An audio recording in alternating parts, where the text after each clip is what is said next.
Et on est tout de suite en direct sur la parenthèse pour les commentaires de la semaine. Vous avez été quelques-uns à commenter avec des réflexions qui étaient très intéressantes. Certains qui ont envoyé des encouragements, c'est très gentil de votre part, merci beaucoup. Ça fait toujours plaisir, je le répète jamais assez, mais je crois que vous vous rendez pas compte à quel point ça fait plaisir juste d'avoir c'était intéressant ou merci ou voilà. Bon, passons tout de suite aux commentaires qui ont été postés cette semaine. On commence avec la vidéo sur un militaire devenu terroriste avec Océan Sama, désormais un habitué des commentaires, qui nous dit « Rien ne va dans cette histoire, heureusement que tu rigoles de temps en temps, je me sentais mal de me marrer devant l'absurdité du truc. Je me demande s'il n'a pas donné de fausses cibles dans sa lettre, parce que sinon il est encore plus demeuré que son action le laisse penser. Prévoir de tuer des gens, c'est complètement stupide déjà, mais dire qui sont ses cibles... » Et effectivement, je voulais quand même préciser que dans mes vidéos, de manière générale, je rigole, je souris face à l'actu, etc. Mais pas par manque de respect. J'essaie de rester sérieux quand même sur les nouvelles les plus dures, les plus importantes. Mais je trouve que l'actualité, il faut savoir prendre un peu de recul, il faut savoir prendre de la hauteur. Et surtout... Je pense qu'il faut savoir justement aussi rire des drames, rire des choses difficiles, parce que le fait d'en rire, c'est pas par manque de respect, mais c'est justement le contraire, c'est parce que c'est difficile, c'est des choses qui sont parfois lourdes, qui sont parfois pour lesquelles on est impuissante, on est impuissante, on est impuissant, enfin parfois le féminin peut l'emporter aussi, c'est pas grave. Des trucs parfois où on est impuissant, et je trouve que ça fait du bien d'un peu extérioriser un peu tout ça par le rire. Et comme je le disais, vaut mieux en rire qu'en pleurer. C'est un peu l'idée, quoi. C'est important d'être informé, mais quitte à être informé, autant être informé avec le sourire et en se disant bon bah ok, c'est débile et on comprend pas, c'est absurde, cette nouvelle est absurde et on comprend pas les décisions ou quoi que ce soit, même si c'est grave ce qui s'est passé. Plutôt qu'à l'inverse, tomber, enfin voilà, toujours dans un rythme qui est triste, qui est dur, et puis je crois que c'est pour ça que beaucoup de gens décrochent d'ailleurs de l'actualité, c'est parce qu'à force, ben, ça pèse quoi, ça devient stressant, ça devient... bon, c'est mieux d'en rigoler, et puis bien sûr, évidemment, c'est là aussi où c'est important, quand il y a des gens, c'est pour ça, hein, quand il y a des gens qui sont proches de ces nouvelles, et qui sont émotionnellement impliqués dans ces nouvelles, je peux totalement comprendre évidemment que ça pourrait les choquer, hein, qu'on rigole en discutant. Mais je respecte, voilà, justement, je respecte parfois que certains soient choqués par ça. Mais je préfère en rire, je préfère le faire de bonne humeur et avec légèreté plutôt que vraiment... je crois qu'on a plus de recul justement en rigolant un bon coup et en se disant bon au final, bon voilà, au final ça reste une nouvelle et on est dans l'analyse plutôt que vraiment dans l'émotionnel, dans le dur et le stressant. Bref, ça c'est dit. Maintenant pour donner effectivement ses cibles dans sa lettre, je pense, il avait pas donné des cibles dans sa lettre, il me semble. Je crois que c'est sur ses réseaux sociaux, etc. Ils l'ont déduit parce qu'il en avait parlé souvent. Mais je pense que de toute façon, quand on est, c'est ce que j'expliquais à Océan, quand on est aveuglé par la haine, à un moment donné, on voit plus rien, quoi. On réfléchit plus rationnellement, en fait. On vit dans son monde et on s'en fout de ce que les gens pourraient trouver ou pas. Et on n'est pas dans quelqu'un qui va, voilà, comment dire, être dans une idéologie rationnelle en fait. On n'est pas dans un plan machiavélique fait par quelqu'un qui a du recul sur une situation et qui du coup peut faire un plan où il a pensé à toutes les possibilités. On n'est pas du tout là-dedans, on est vraiment dans de la haine, enfin pour moi, hein, dans l'analyse de la situation que j'en fais. Pour moi, on est vraiment dans la haine et enfin, le mec, il a pété un câble, quoi. Il en pouvait plus de sa vie. Il y a d'ailleurs une... parce que ça me fait beaucoup penser, moi, à la chanson de Big Flo et Oli. Comment elle s'appelle encore? Merde, je l'ai oublié.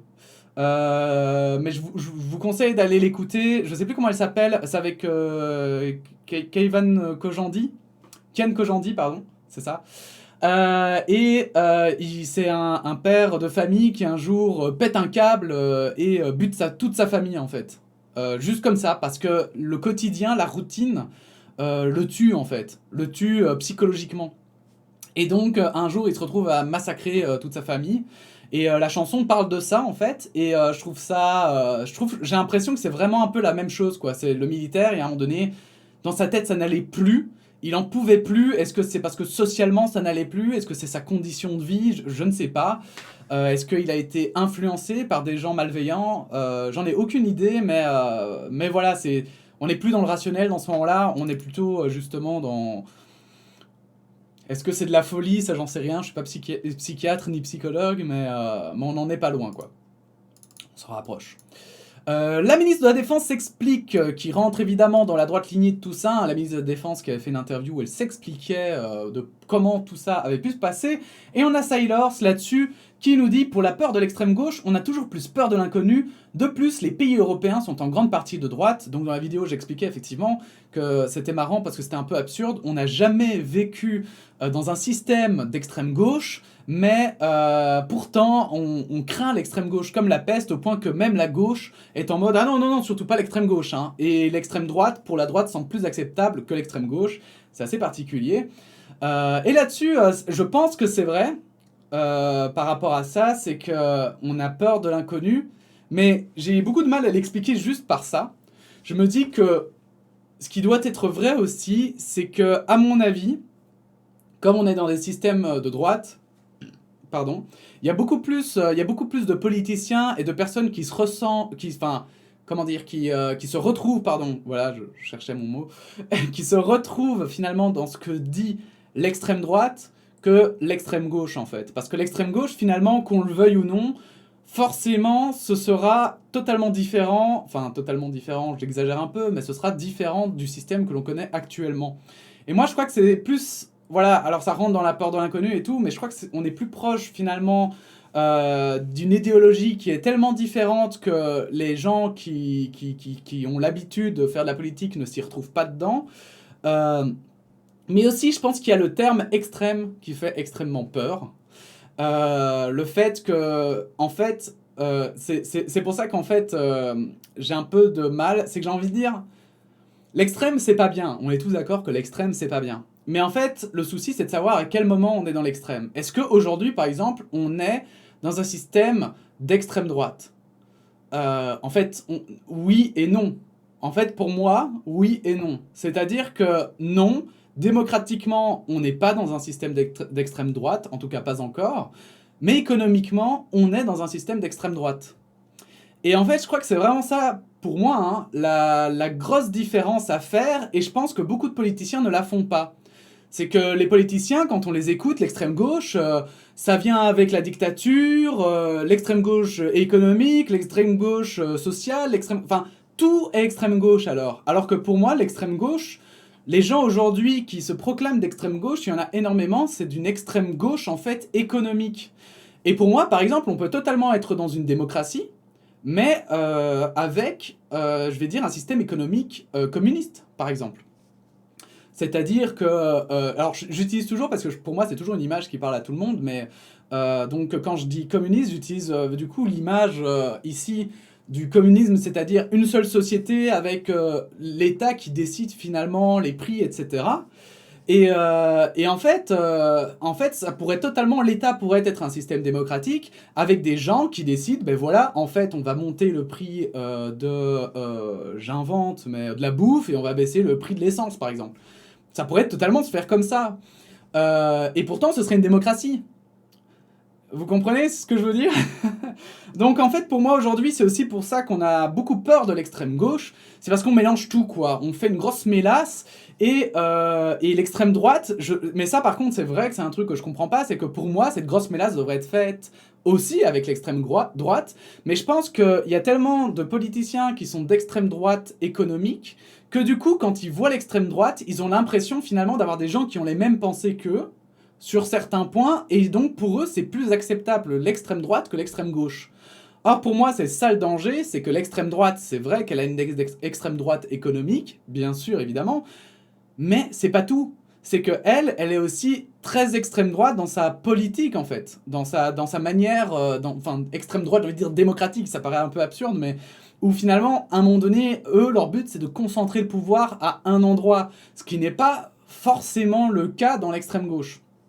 Alors peut-être que dans le futur, d'autres extrêmes droites. L'extrême droite évoluera et on arrivera à une extrême droite démocratique hein, qui pensera, et que l'extrême droite, ça deviendra juste l'extrême droite économique, quoi. Mais pour le moment, en tout cas, l'extrême droite tout court, pour moi, représente vraiment la ligne dure de l'extrême droite en tous les points. Et l'extrême gauche, pour moi, hein, c'est vraiment l'extrême gauche économique. Alors maintenant, ça ne veut pas dire qu'on doit leur donner tout pouvoir, etc. Parce que justement, pour moi, donner du pouvoir à un extrême, forcément, il y a un moment donné où ça va partir en vrille. Donc il faut bien sûr être aux aguets, il faut toujours être prudent quand on vote dans les extrêmes, à faire en sorte de bien mettre des barrières et surtout à bien faire en sorte que, ouais, ils ne dépassent pas finalement ce pourquoi on les a élus. Voilà. C'est tout pour ce commentaire. Hein. On passe au suivant. Ils soutiennent un terroriste donc sur Facebook. Je parlais des groupes Facebook hein, qui soutiennent Jürgen Konings. Là-dessus, Océan à nouveau qui nous dit « Ceux qui disent que les forces de l'ordre sont des incapables pour avoir besoin d'autant de personnes qui cherchent juste un mec très entraîné ne connaissent pas ce qu'est une forêt. S'ils en ont déjà vu hors écran, c'est déjà pas mal. » J'aime bien les petites piques comme ça d'Océan.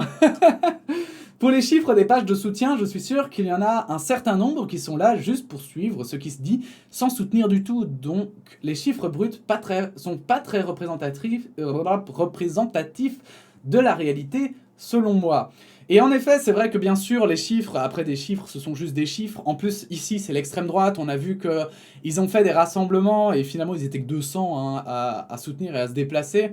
Je veux dire, mais quand on voit des rassemblements de la gauche, par exemple, hein, ou des syndicats et tout, ils sont plusieurs milliers souvent. Donc, bon, même les féministes, je veux dire, parce qu'il y a des... Par exemple, les féministes font parfois des manifestations beaucoup plus petites. Ils sont plus nombreux, donc voilà, c'est vrai que 200, c'est pas énorme. Maintenant, donc du coup, c'est clair que dans ce nombre, il y a des personnes qui vont juste suivre et voir ce qui se passe. Il y en a d'autres qui sont carrément des bots, hein, parce que l'extrême droite, l'extrême gauche aussi, petit à petit, ils aiment beaucoup les bots, hein, donc ça y va, hein. Ça y va quand on veut faire réussir une page.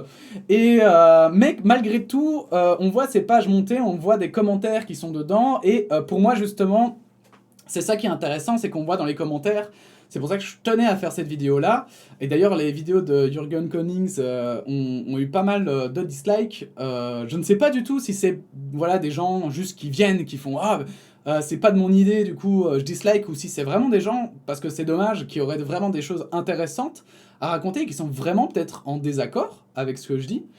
Mais en tout cas, moi, je crois qu'effectivement, ce qui est intéressant, c'est d'analyser ceux qui soutiennent. Pourquoi est-ce qu'ils soutiennent? Parce que pour moi, ils se trompent clairement de cause. Et en fait, ils voient en Jürgen Konings quelque chose qui n'existe pas. C'est-à-dire un espèce d'héroïsme qui n'est pas du tout ce qu'il compte faire, en fait. C'est lui, je pense que le mieux qui puisse lui arriver à Jürgen Konings, s'il veut vraiment pas arriver à un point de non-retour, parce que je crois qu'il y a toujours un moment dans la vie où si tu franchis une limite, c'est hyper dangereux psychologiquement, quoi. Eh bien, je pense qu'il devrait juste se rendre, effectivement, et voilà, et puis juste essayer de s'ouvrir et de réfléchir, en fait, de se remettre en question, de vraiment... finalement même d'aller voir un psychologue et c'est pas insultant, il y en a plein qui voient ça de manière insultante quand on parle de psychologue, mais pas du tout, mais pour se retrouver justement et savoir vraiment ce qu'ils cherchent et ce qu'ils pensent en fait, et pas se laisser piéger par les discours qui sont à côté de la plaque, quoi. Parce que là clairement quand on voit ceux qu'ils visaient finalement c'est finalement juste des des symboles en fait, et je pense pas que ce soit vraiment... Même si on détruisait ça, c'est pas ça qui réglerait le problème de la pandémie, etc. etc. Bref, pour ce qui est de la forêt, effectivement, il y en a plein qui sont qui sont mes connaisseurs. Après, je sais qu'en Belgique, on a beaucoup de second degré, donc on aime beaucoup rire des choses et des autres. Et j'ai vu sur Twitter qu'il y en avait voilà, un commentaire sur deux, littéralement, c'était de l'humour. Mais c'est vrai qu'un commentaire sur deux, c'était un peu des critiques. Et j'ai aussi eu du mal parce que je me disais, mais... Enfin, on s'amuse pas à envoyer 400 flics avec des militaires qui ont de l'expérience de terrain, etc., juste pour le délire d'attraper un gars, quoi. Par exemple, voilà, j'invente, mais si moi, on devait venir m'arrêter dans la forêt, bon, ok, on ferait une battue, mais les gars, ils auraient pas besoin d'être 400, quoi. Une trentaine, et puis c'est bon. Parce qu'une forêt, c'est quand même grand, mais voilà, mais déjà, rien que pour moi, qui suis, je veux dire, un freluquet, et qui n'aurait peut-être pas d'armes, il faudrait quand même être une trentaine, parce qu'il faut, par exemple, être chacun à 10 mètres, appelé, etc. Enfin bon, bref. Donc, effectivement, je pense aussi que ce sont des personnes qui n'ont pas l'expérience dans la recherche, voilà, dans la recherche pour trouver des gens, etc. Bon, bref. Bref. Oh, j'avais pas mis en plein écran, désolé. Euh... Et puis on arrive au tout dernier commentaire sur ce n'est pas de la politique. Alors vous savez que je reviens normalement pas vraiment sur les commentaires des anciennes vidéos parce que c'est pas bon, enfin voilà, elles sont passées et sinon je passerai parfois des heures à lire des commentaires. Or, enfin, je trouve que c'est plus intéressant de parler sur l'actualité d'aujourd'hui, mais malgré tout, quand il y a des commentaires vraiment ultra intéressants, je me dois de les lire. Et ici, on a un commentaire, je trouve, qui est vraiment, vraiment hyper intéressant. Je vous conseille, en fait, je vais même pas le commenter parce que voilà, alors en le relisant, peut-être que j'aurai un ou deux trucs à dire, mais honnêtement, j'étais 100% d'accord avec tout ce qui se disait. C'était hyper intéressant. Et ce que je peux vous proposer, en fait, c'est simplement de mettre en fond, d'écouter. Et moi, je vais le lire en espérant le lire du mieux que je peux pour que ce soit aussi agréable que quand moi je l'ai lu. Voilà. Donc c'est Bicart My Honey qui nous dit ça. Et là-dessus, alors c'est assez long, c'est pour ça que je vous dis de le mettre en fond, mais c'est hyper intéressant. Merci pour cette vidéo qui offre de la réflexion et un regard plus reculé sur ce phénomène drama. J'ai beaucoup apprécié ton avis qui en plus ne cherche pas à être malveillant. J'ai aussi vu pas mal de commentaires très inspirants, c'est sympa aux gens d'expliquer leur point de vue. Puisque je peux donner le mien, c'est exactement pour ça que j'aime de moins en moins cette mode d'être drama. Les deux gars qui ont invité Usul, je me demande vraiment quelles intentions ils avaient, si c'était juste le découvrir davantage par une interview ou discussion, ou juste l'afficher. Si c'était le second cas, c'est réussi. Mais ils ont dû être trop surpris et perplexes pour savoir comment réagir face à ça. J'aurais sûrement été pareil. Déjà, Usul avait l'air chelou quand il parlait, même la voix est bizarre, différente de d'habitude, et il a déconné, il l'a lui-même assumé sur son compte Twitter. Si t'es pas d'humeur à tchatcher avec des gens, surtout d'un bord différent du tien, il vaut mieux rester tranquille qu'accepter, mais maintenant le mal est fait. Cette situation, c'est exactement pourquoi je suis mal à l'aise avec les dramas publics. Déjà qu'à l'époque du drama Raptor Mathieu Sommet, c'était moche à voir. J'ai même eu le sentiment que ça a signé la fin de quelque chose. La fin des SLG et de l'internet léger, pour une entrée dans un internet de plus en plus violent, avec du drama et du clash. J'ai toujours préféré prendre le parti de ne pas me mêler de ce genre d'histoire pour plusieurs raisons. Déjà, ça n'aide pas, je ne ferai que me cliver comme les autres, je retourne le couteau dans la plaie, je perds mon temps en faisant perdre celui des autres. Mais surtout, quand des gens ont des différends, ce n'est pas un jeu. Et le cas d'Usul est un exemple type. On voit très bien que ça lui fait du mal, en plus ça a l'air d'être un mec vraiment à fond dans son engagement et son implication, dans ce qui le touche, un drama ne peut que le tirer vers le bas. Remarque qui en ressort vraiment grandi.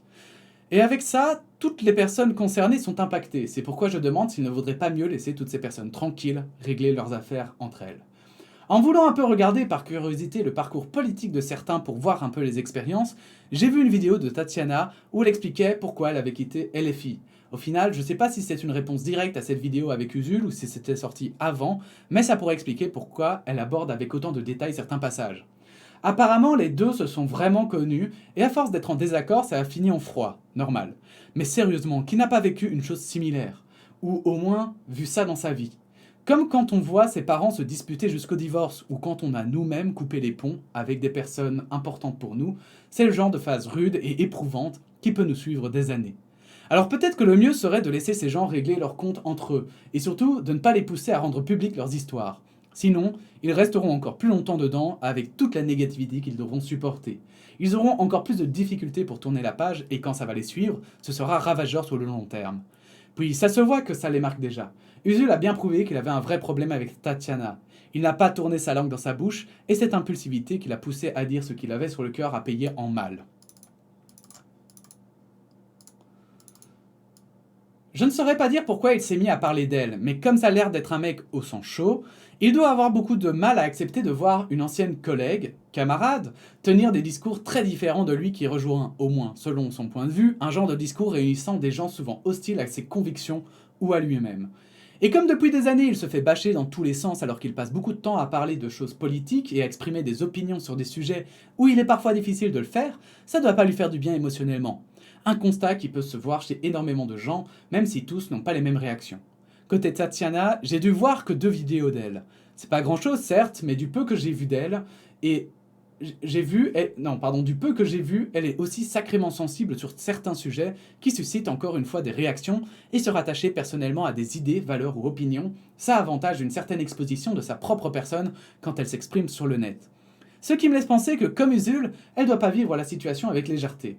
Elle a quitté la France insoumise d'elle-même, selon ses propos à elle, parce qu'elle a eu des désaccords et qu'elle a été déçue quand elle a vu le mauvais côté des actions de ses ex-collègues. Le problème ici, c'est pas qu'elle ait quitté un parti, mais que ça se soit passé dans la rancœur, ce qui devait être dur et frustrant quand on voit à quel point elle a été engagée durant sa période France insoumise. Et quand elle a vite vu les réactions salées, et sans compréhension de certains, le simple fait de remettre cette période sur le plateau, ça ne doit pas la ravir des masses, même si ça lui a permis d'en parler et de partager son ressenti et son vécu, enfin je suppose. Dans les 2 vidéos que j'ai regardées, elle parlait et montrait les commentaires haineux qu'elle avait reçus. Je sais pas si elle le fait souvent, tout le temps, ou si je suis tombé sur les 2 seules vidéos où elle le fait, et ça, c'est ce qui arrive à tous ceux qui donnent son opinion sur internet, et c'est d'ailleurs pourquoi c'est un peu malsain pour les mineurs. C'est sûrement un bon moyen de montrer une mauvaise facette de personnes qu'elle déteste, peut-être aussi que ça incite trop les gens à avoir un avis trop vite orienté. En tout cas, elle le fait alors que d'autres choisissent de ne rien montrer ou de manière plus occasionnelle. Évidemment, Usul ne le fait pas, mais il suffit de voir le nombre de commentaires haineux et même des vidéos le visant pour deviner qu'il en soupe bien, et peut-être même plus au vu de ses années et sa notoriété. Et je dois dire que là-dessus, d'ailleurs, pour la parenthèse, vous êtes hyper bienveillant ici, justement, sur la parenthèse. Donc c'est hyper agréable, donc c'est cool, merci. Au final, en rendant leur drama public, on n'a fait qu'augmenter le nombre de gens qui iront leur tacler la bouche. Soit juste ce dont ils n'ont pas besoin, donner son avis et ses contre-arguments, c'est essentiel. Si la personne n'en veut pas, tant pis, passez à autre chose, mais les insultes qui n'apportent que de la négativité, ça ne va pas les motiver à vous lire ou vous écouter, pire encore. Le mieux, et cette vidéo me l'a fait définitivement réaliser, serait de les laisser tranquilles et d'arrêter de les afficher comme des comédiens, parce qu'on oublie avec la popularité et la célébrité des gens, c'est qu'ils sont comme n'importe quel humain. Ça sonne curieux dit comme ça? Ils errent et ruminent et rentreront davantage dedans avec les commentaires qui se contentent de leur donner des jugements sur eux-mêmes, alors que ce dont ils ont peut-être besoin, c'est de s'éloigner de la politique. Du moins, de se détacher de ce qu'ils défendent. Ils veulent sincèrement qu'aller mieux et faire des choses bien. Ils ne prétendent pas détenir la vérité, sauf si on le leur fait croire. Ils n'y arriveront pas s'ils continuent d'être affichés pour une broutille, surtout qu'ils sont typiquement le genre à devenir l'objet de disputes de gens qui veulent prouver que son parti pris politique est le meilleur. Il y a des arguments et des faits pour ça. Utiliser les faiblesses des gens, c'est pas du débat. Qu'ils fassent leurs vidéos dans leur coin, dans les règles de la légalité, de toute façon ça peut pas plaire à tous comme 100% des vidéos, qu'ils songent à régler entre eux leurs différends si besoin ou à directement tourner la page. Qu'Usul n'insulte pas de gens en public parce que ça ne donne rien de bon. Après, c'est pas une critique condescendante du genre « LOL, j'aurais pas fait ça, je vaux mieux ». Au contraire, je comprends de ouf qu'on puisse en avoir marre de rabâcher des arguments contre des gens qui s'en fichent, répètent les mêmes histoires, ne sont là que pour nous mépriser. Déjà qu'un anonyme peut se faire pourrir pour donner son avis sur un sujet sensible, qui sert souvent de sujet phare aux politiques, alors lui, si ça lui est une obsession, ça m'étonnerait qu'à peine. Aussi, Tatiana ne s'est pas non plus gardée de l'attaquer directement avec des pics, notamment avec des histoires d'ex et en visant d'autres personnes qui, pour le coup, ont eu raison de rien dire. Au moins, il ne s'expose pas et évite de créer de nouveaux dramas. Bref, des trucs clairement personnels où ça va assez loin quand même, qui témoignent d'une rancœur profonde, quelque chose qui n'a rien d'un jeu ou d'un divertissement. Puisqu'on en parle, je pourrais pas dire si elle est aussi malade que le prétend Usul, parce que je ne suis pas son psy déjà, mais c'est vrai, personne aurait dû la laisser aller au bout de son délire quand il a commencé à développer sur elle. Il a blessé quelqu'un qui est peut-être vraiment dans une période franchement difficile, et avec ça il s'est blessé lui-même parce qu'il y a des gens prêts à le pourrir. C'est pas impossible que cette meuf ait des moments de doute sérieux et de problèmes personnels, ce que la situation actuelle ne doit pas aider. En plus, la vidéo sur les musulmans je sais pas quoi, au-delà du côté intéressant, j'étais resté genre perdu parce que je savais pas quoi en penser. J'ai eu des périodes horribles où j'ai versé dans l'idée qu'il faut être méfiant envers la même communauté et j'ai tourné raciste et aigri, c'était pas agréable. Sans aller jusqu'à dire qu'elle est raciste, elle se plonge quand même tellement dans des sujets durs qu'il faut être une pierre ou alors désensibilisé par habitude pour ne pas en sortir avec des doutes qui peuvent aller jusqu'à douter de soi et ressortir des idées à chaud qu'elle ne pourrait ne plus avoir dans quelques années. C'est justement dans ce genre de moment où il faut prendre le temps pour soi, se pardonner et s'éloigner du bruit pour mieux et s'écouter. Usul a peut-être besoin de la même chose et je ne dis pas ça en insulte. Je commence à trouver ça sérieusement inquiétant, même alarmant quand je vois la récurrence des vagues de haine qu'il se mange. Peut-être que des années de ça l'a rendu plus méfiant et fermé aux divergences d'opinion. J'ai jamais parlé avec, mais des gens ressortent ça. En plus, il a des réflexions et des avis qui déplaisent à des gens très réactifs, violents et encore plus fermés. Le désastre. Il est revenu sur son comportement, mais maintenant, c'est trop tard. Les gens relayent ça et l'histoire le suivra plus longtemps que prévu. Tout ça pour donner plus de crédibilité à ceux qui ne prétendent ne pas aimer tout ce qu'il dit et vend. J'espère que ça ne va pas leur coller longtemps, tout comme pour les autres personnes concernées par cette drama comme MJ, qui s'en est pris récemment aussi, en plus de voir que des gens veulent encore reparler de l'histoire Voxmaker qui doit en rajouter une couche sur le gars alors que ça commence à dater. En bref, on devrait sérieusement réfléchir aux limites de notre traitement avec le goût du drama. Commentaire trop long, peut-être aussi inutile, mais je vois de plus en plus souvent sur la plateforme des dramas alertes et à chaque fois les personnes concernées doivent assumer des énièmes fournées entières de mépris d'inconnus alors qu'ils ont la chance d'être en dehors de tout ça. Voilà, je trouvais ce commentaire en fait extrêmement bien écrit, effectivement, extrêmement vrai, extrêmement intéressant aussi par ton témoignage personnel que tu donnes. Je m'adresse à toi quand même, du coup. Et en fait, je suis juste à 100% d'accord avec toi, effectivement. Effectivement, il y a débattre et puis il y a, j'ai envie de dire, enfoncer ou profiter effectivement de quelqu'un qui a la même idée que soi ou une opinion contraire pour s'affirmer, mais non, c'est pas la solution en fait. Parce que en fait, quand on rentre là-dedans, après, voilà, j'ai envie de dire justement, on finit comme le militaire qui tout à coup pète un câble. Mais c'est un exemple parmi tant d'autres, hein. Et ça, en fait, c'est pour ça que je pense que effectivement, c'est toujours important quand on voit qu'à un moment donné, on commence à perdre un peu pied. C'est important aussi de pouvoir se détacher de la politique, de l'actualité. Moi-même, je l'ai fait à un moment donné. À un moment donné, je m'excitais. D'ailleurs, c'est pour ça que je faisais un peu ces vidéos. Mais c'était même avant ça. Il y a un moment donné, je m'excitais vraiment tous les jours. J'écrivais des posts sur Facebook pour, voilà, justement, mais pas commenter l'actualité, mais plutôt m'en plaindre. Et au final, ça me faisait plus de mal à moi, vraiment. Je m'en suis rendu compte à la longue. Ça veut pas dire que tous ceux qui écrivent des posts Facebook ont vécu la même chose, hein. Je vous parle vraiment de mon expérience personnelle. Mais moi, à un moment donné, ça m'a fait du mal à moi-même, en fait. Parce que j'en retirais rien, en fait. C'était juste des plaintes. Et du coup, j'ai pris mes distances un petit peu avec l'actualité. Je regardais de loin, mais sans non plus, justement, m'y intéresser plus que nécessaire. Et au final, ça fait du bien parfois aussi de respirer, donc n'ayez pas peur de le faire. C'est pas grave. J'entends parfois des gens qui honteusement disent oh, moi, l'actualité, ça m'intéresse pas trop. Je pense que c'est important de garder toujours un œil sur l'actualité et ce qui nous entoure. Mais je pense aussi que c'est pas grave aussi parfois de faire des pauses, de respirer un bon coup et de pas, surtout, de ne pas s'engager émotionnellement en fait dans l'actualité.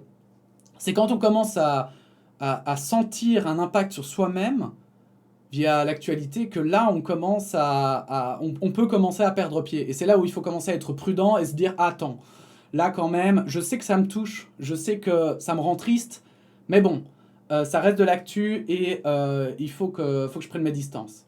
Et je vais terminer avec ça, mais le meilleur exemple pour moi, c'est que en fait, ce que je veux dire, c'est qu'en fait, le truc le plus dur, par exemple, c'est quand on a un proche, par exemple, qui a été tué par un terroriste. C'est profondément injuste. Peut-être qu'on a envie de voir tous les terroristes avec la tête coupée, déchiquetée ou j'en sais rien. Enfin, qu'on veut vraiment... que l'émotionnel veut une vengeance. Mais en fait, justement, c'est à ce moment-là qu'il faut prendre le plus de recul et se dire... c'est pas... Parce qu'il y en a qui font du coup des généralités et qui voient justement ce que les terroristes veulent qu'on voit d'eux, c'est-à-dire soi-disant des musulmans qui représentent la vraie religion, les vrais principes, la vraie vie, quoi. Et c'est en fait à ce moment-là qu'il faut vraiment se détacher, c'est quand on est vraiment le plus proche du truc, qui à un moment donné où il faut respirer, et bien sûr, et attention, hein, si vous êtes vous-même une victime, si vous connaissez une victime ou que vous-même vous avez vécu ça, bien sûr, je vous dicte pas votre conduite, attention, hein, pas du tout. Hein. Ce que je veux dire, c'est que clairement, ça fait partie, je pense, des phases, en fait, dans la vie pour se sentir mieux. C'est qu'à un moment donné où la personne, voilà, on n'efface pas le passé. Ce qui est fait malheureusement. Et la douleur de perdre un proche restera là. Les émotions resteront toujours là. Mais ce n'est pas parce que tout à coup on le ressasse en boucle et qu'on ne l'accepte jamais que c'est arrivé qu'on va arriver à se sentir mieux en fait. Et je pense que le fait, justement, c'est pour ça que j'utilise cet exemple, c'est que je pense qu'on peut tellement, j'ai tellement souvent imaginé avoir un proche qui s'est fait, qui se serait fait tuer par des circonstances comme ça aussi horribles, que je me suis toujours dit, mais comme ça doit être dur, comme ça doit être dur de prendre ce recul à ce moment-là, comme ça doit être dur, ça doit être horriblement dur. Et c'est pour ça que j'y pense encore de temps en temps, parce que je me dis, c'est un truc qu'il faut garder en tête, c'est que le monde a beau être aussi injuste qu'on le veut, malheureusement, voilà, l'émotionnel peut nous brouiller l'esprit. Il faut avoir de l'émotionnel, mais il faut pas se laisser piéger par lui. Voilà. Je sais pas si c'était clair. J'espère qu'il n'y aura pas de drama après, en ayant sorti mes propos de leur contexte. J'espère que j'ai été compris comme il le fallait. Bref, voilà la fin de ce commentaire de la semaine. On va passer à des actualités hyper importantes selon moi. N'hésitez pas évidemment à liker cette vidéo, à la partager et à vous abonner si elle vous a plu. Et puis on se dit à tout de suite pour d'autres actualités. Voilà, la bise.